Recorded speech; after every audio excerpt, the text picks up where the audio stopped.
শুধুমাত্র কাঁকরোল ভাজা খেয়ে বোর হয়ে গিয়ে থাকলে এই রেসিপিটা কিন্তু একবার কখনো বাড়িতে বানিয়ে নেওয়া যেতেই পারে। কথা দিচ্ছি একদম স্বাদ মুখে লেগে থাকার মতো বেসিক উপকরণ ইউজ করে এই রেসিপিটা দিয়ে কিন্তু এক থালা গরম ভাত নিমেষেই খাওয়া হয়ে যাবে।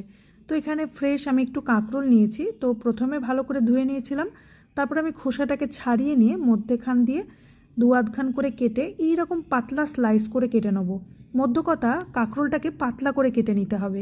এখানে আমি বেশ কয়েকটা চিংড়ি মাছ নিয়ে নিয়েছি। আমি চিংড়ি মাছের খোলাটা রেখেছি, শুধু মাথা অংশটা আর একটু পরিষ্কার করে নিয়েছি। একটু লবণ হলুদ চিংড়ি মাছের মধ্যে মাখিয়ে নিয়ে প্রায় 10 মিনিট মতো রেস্টে রেখে দেবো। এবারে 1 চামচ তেল গরম করে আমি চিংড়ি মাছটাকে ভাজতে দিয়ে দেবো।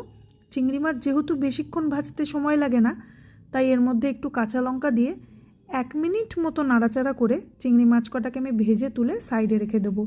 এবারে ফ্রাই প্যানের মধ্যে আরও 1 চামচ তেল অ্যাড করব, দিয়ে দেবো কাঁকরোলটা, এর মধ্যে দিয়ে দেবো স্বাদ মতো লবণ হলুদ।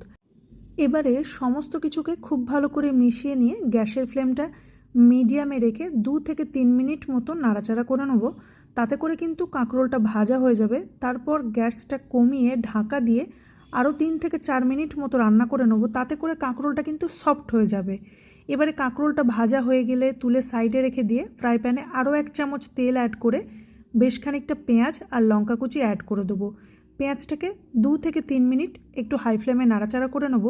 এদিকে যে ভেজে রাখা চিংড়ি মাছটা ছিল সেটাকে আমি মিক্সিং জারে দিয়ে একবার ঘুরিয়ে নিয়েছি জল ছাড়া। এবারে ফ্রাই প্যানের মধ্যে চিংড়ি বাটা, ভেজে রাখা কাঁকরোল আর 2-1 দানা চিনি অ্যাড করে খুব ভালো করে মিশিয়ে নিয়ে গ্যাসের ফ্লেমটা লোতে রেখে ঢাকা দিয়ে কিন্তু 2 থেকে 3 মিনিট রান্না করে নিয়ে তারপর ঢাকা খুলে হাই আঁচে আরও 2-3 মিনিট ভাজা ভাজা করে নিলেই কিন্তু চিংড়ি বাটায় কাঁকরোলের রেসিপিটা রেডি, যেটা দিয়ে কিন্তু গরম ভাত খেতে জাস্ট অসাধারণ লাগে।